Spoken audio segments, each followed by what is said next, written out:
Now, from WYDC TV, this is Big Fox News at 10.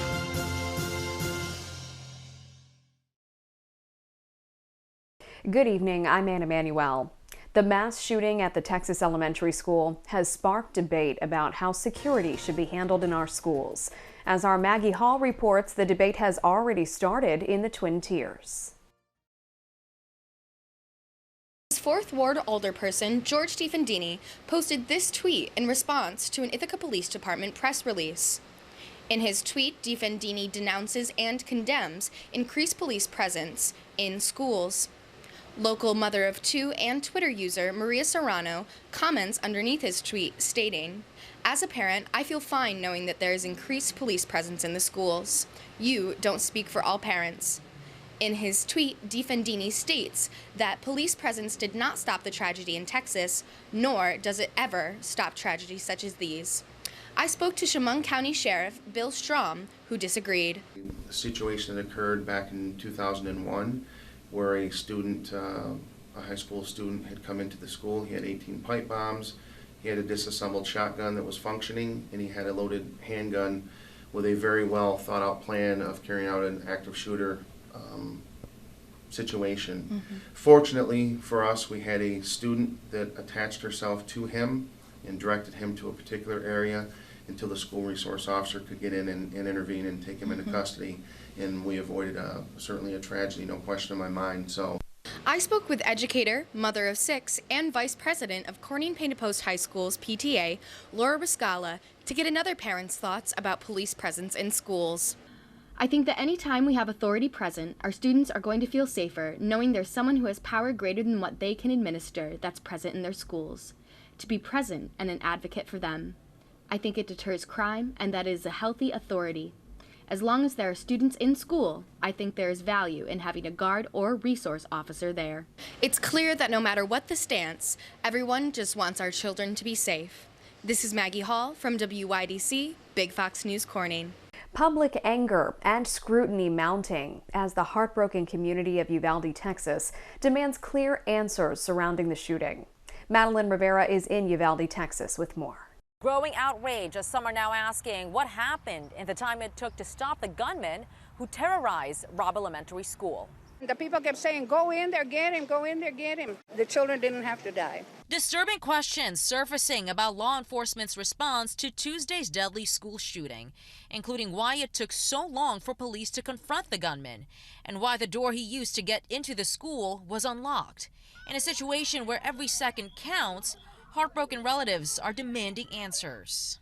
They didn't follow what the school guidelines are. What happened to the security?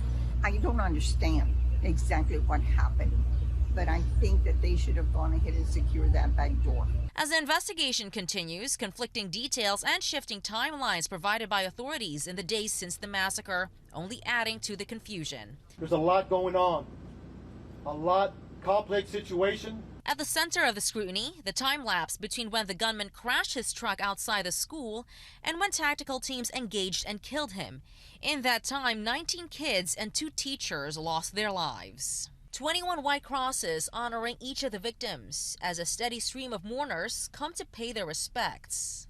On Thursday, Joe Garcia stopped by the memorial to grieve his wife, slain teacher Irma Garcia. Hours later, he suffered a heart attack. His family says he died of a broken heart. Just hours away from this memorial, the NRA will be holding its annual convention in Houston, with President Trump headlining the event. Police there are preparing for protests. In Uvalde, Texas, Madeline Rivera, Fox News. A vigil held for Texas shooting victims, held in a place that knows gun violence all too well. People gathering in a church in Newtown, Connecticut Thursday, in memory of the lives taken in this week's massacre in Uvalde. It's almost been 10 years since Newtown and the village of Sandy Hook became home to one of the worst school shootings in American history. The community rallied to show solidarity and send support to those more than 1,700 miles away. A deadly house explosion rocks a neighborhood in a northwest Pennsylvania suburb. Police say at least 4 people were killed in a blast that leveled 3 homes in Pottstown Thursday night. At least 2 people have been hospitalized and 2 others reportedly may be unaccounted for. Local police and fire departments responded to the scene, as well as the Bureau of Alcohol, Tobacco, Firearms, and Explosives. The powerful blast sent debris across the neighborhood, including nearby trees. The cause of the explosion is under investigation. This holiday travel season is expected to be hectic, with AAA revealing just how many Americans are expected to use planes, trains, and automobiles this Memorial Day weekend. Ashley Stromier has a look at the surprising number of folks using cars in the wake of high gas prices, plus how one artist is helping people remember the true meaning behind this important holiday. People just want to get out and go. And go they shall. AAA estimating 39.2 million people will travel for this Memorial Day weekend. 88% of those are expected to go by car, an overwhelming statistic for analysts, considering the average price for a gallon of gas is coming in at roughly $4.60. We've never had a Memorial Day travel period where so many people are going to be going by car. At the same time, you have these high gas prices. We want to go visit our family, so this is the cost that's involved. But for those looking to avoid feeling pain at the pump, many are trading traveling for backyard barbecues, even though inflation is keeping the cost of food sky high. Backyard barbecue, crab bake really, and gas has definitely played a part in all of this. And while Memorial Day marks the unofficial start of summer, it is important to remember the true meaning behind the holiday, to honor the servicemen and women who are no longer with us.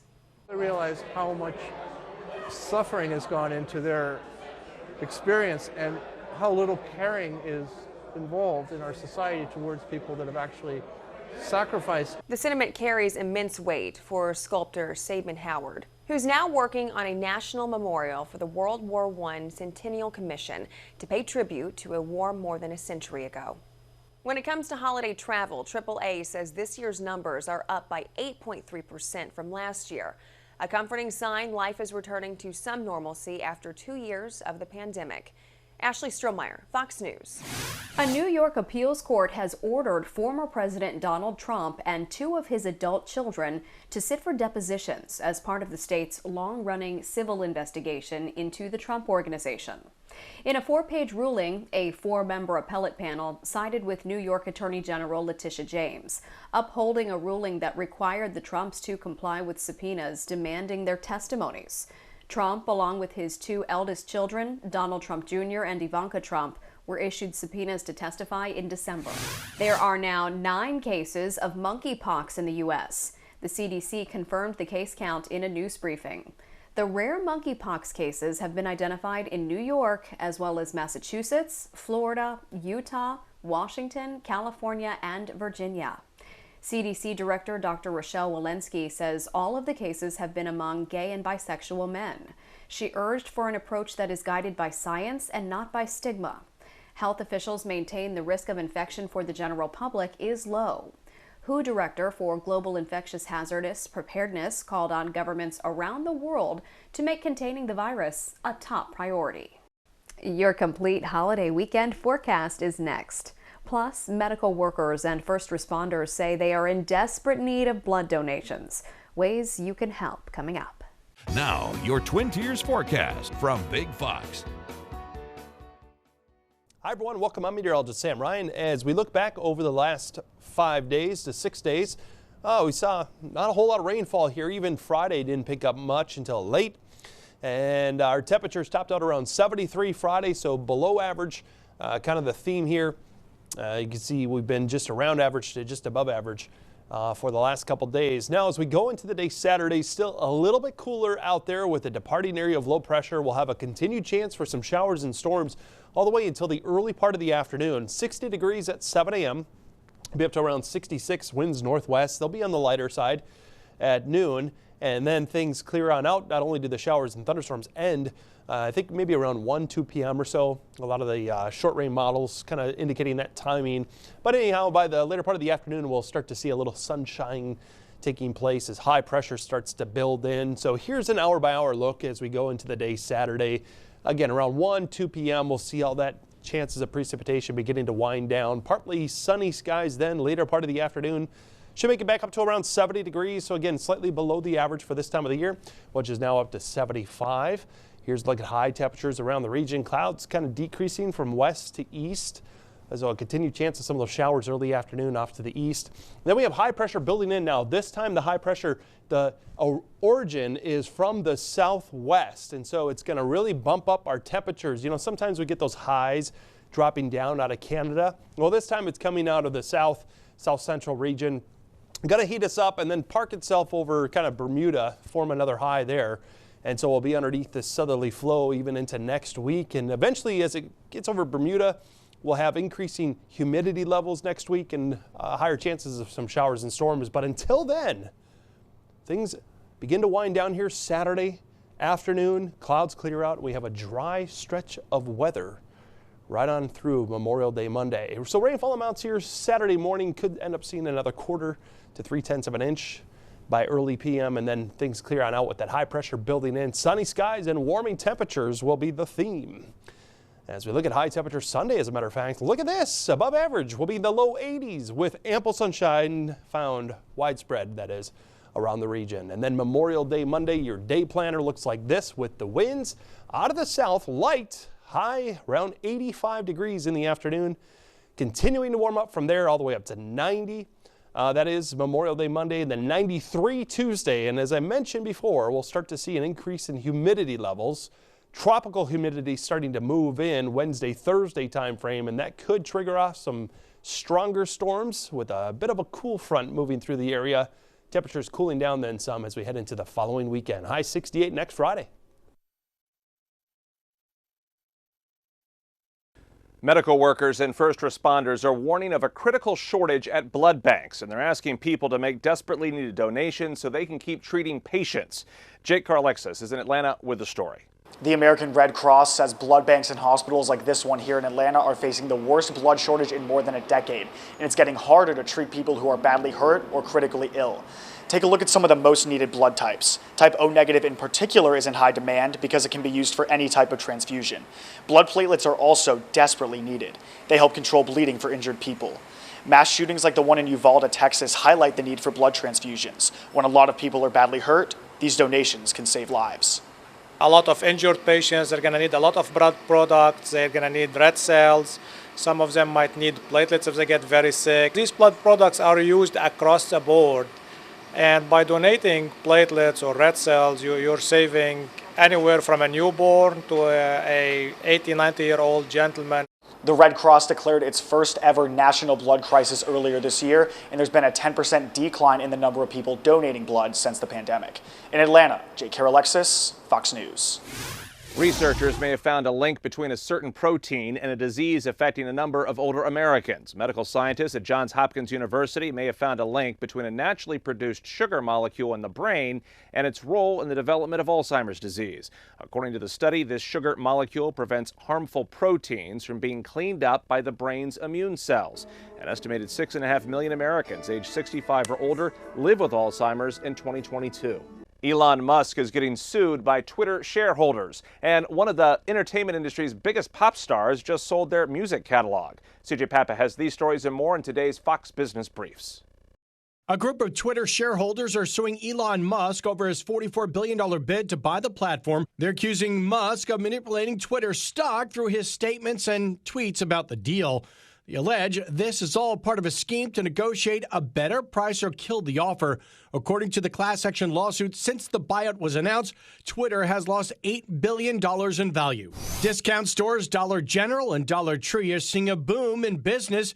Dollar Tree's latest quarterly report saw profits climbing more than 40%. Meanwhile, Dollar General reported a fall of 18%, but it was still a much smaller decline than expected. Ongoing inflation is believed to have fueled the surge in sales. Pop singer Justin Timberlake sells his entire song collection. The Grammy winner selling the rights to his music to Hipgnosis Song Management, a British firm backed by private equity firm Blackstone. The deal included some of Timberlake's biggest songs like Sexy Back, Can't Stop the Feeling, and Mirrors. A price tag for the sale has not been released, but according to the Wall Street Journal, it may have sold for upwards of $100 million. Well, for more stories, log on to foxbusiness.com. In New York, I'm CJ Papa. Hollywood co-stars and friends are paying tribute to Goodfellas and Field of Dreams star Ray Liotta after shocking news that the actor died. Ashley Dvorkin has the latest and a look back at his career. Being right is not a bulletproof vest! Ray Liotta, a legendary actor famous for his tough on-screen persona, has passed away at the age of 67. According to his publicist, Liotta died in his sleep while in the Dominican Republic shooting his upcoming film Dangerous Waters. His publicist says there was no foul play. Born in Newark, New Jersey, Liotta began acting in high school. His early work began on the soap opera Another World. Charlie, you gotta fight for a woman like this. Liotta's first big feature film was Something Wild, for which he earned his first Golden Globe nomination. Following that was the part of Shoeless Joe Jackson in Field of Dreams. What do you do? I'm in construction. Then came the breakout role of Henry Hill in Martin Scorsese's 1990 genre-defining mob classic, Goodfellas. You're not smart enough to know how not smart you are. From there were many unforgettable roles from film to TV, and he was particularly busy the past couple years. Liotta starred in the crime thriller No Sudden Move, had 2 parts in the Sopranos prequel The Many Saints of Newark, and recently starred on the series Hannah. Tributes from Hollywood are pouring in. James Mangold, who directed Liotta in Identity, wrote, "Beyond the tough guy exterior and the tightly wound emotions of his signature characters, he was a sweet, playful, and passionate collaborator and brilliant actor." Jamie Lee Curtis shared, "His work as an actor showed his complexity as a human being. A gentle man, so sad to hear." And Goodfellas co-star Lorraine Bracco said, "I can be anywhere in the world and people will come up and tell me their favorite movie is Goodfellas. Then they always ask what was the best part of making that movie. My response has always been the same, Ray Liotta." Liotta is survived by his fiancée, JC Natolo, and his daughter, Carson. In Hollywood, Ashley Dvorkin, Fox News. Summertime is right around the corner, and that means more swimmers and surfers are taking to the sea. Christian Captain has more on what San Francisco first responders are doing to be better prepared for potential ocean rescues over the summer. With a Memorial Day weekend almost upon us, first responders in San Francisco are doing everything they can do to be prepared for the possibility of an emergency rescue. Because when, not if, but when these rescue swimmers have to actually do this with a real live victim, they'll be able to do it with a lot more ease than they would if they did not get this opportunity. San Francisco firefighters' water rescue crews sharpened their life-saving skills with a simulated rescue off Ocean Beach, even calling in a Sonoma County Sheriff's helicopter. The aim, getting real-world experience to prepare for the day when a surfer or swimmer actually needs their help. First responders saying in an emergency, it's critical for those on the beaches to look for landmarks to help guide crews to where to respond when minutes count and keep an eye on where the victim is. Or better yet, designate somebody else to do that and then flag the first responders down and point out where you last saw them. Don't try to rescue the person yourself. First responders in San Francisco are advising potential visitors that San Francisco's beaches are not an ideal place to swim. They remind people that people have drowned at this location. They're advising people to swim at locations where there are lifeguards on duty. In San Francisco, Christian Captain, KTVU, Fox 2 News. There's been an ancient discovery in Mexico. Archaeologists unearthed what they believe to be an ancient Mayan city while looking at a site in the outskirts of the Mexican city of Merida. The archaeologists found 5 large palaces, which they think housed priests and scribes, as well as several pyramid-style structures, plazas, and even simpler houses that they believe the common people lived in. Archaeologists also discovered arrowheads, clay pots, vases, and seashells, among other items. Let's leave you with a smile. Do you need a little extra help around the house? Dyson may have the answer. The company best known for its vacuum cleaners is showing off a series of prototype robots that are currently in development. Dyson says the robots will be able to carry out household chores and other tasks using computer vision, sensors, and machine learning capabilities. This comes roughly 5 years after the company released its first robotic vacuum cleaner. The company says robots that can do chores could be released by 2030. That does it for us. I'm Jamie Holmes. Thanks so much for watching.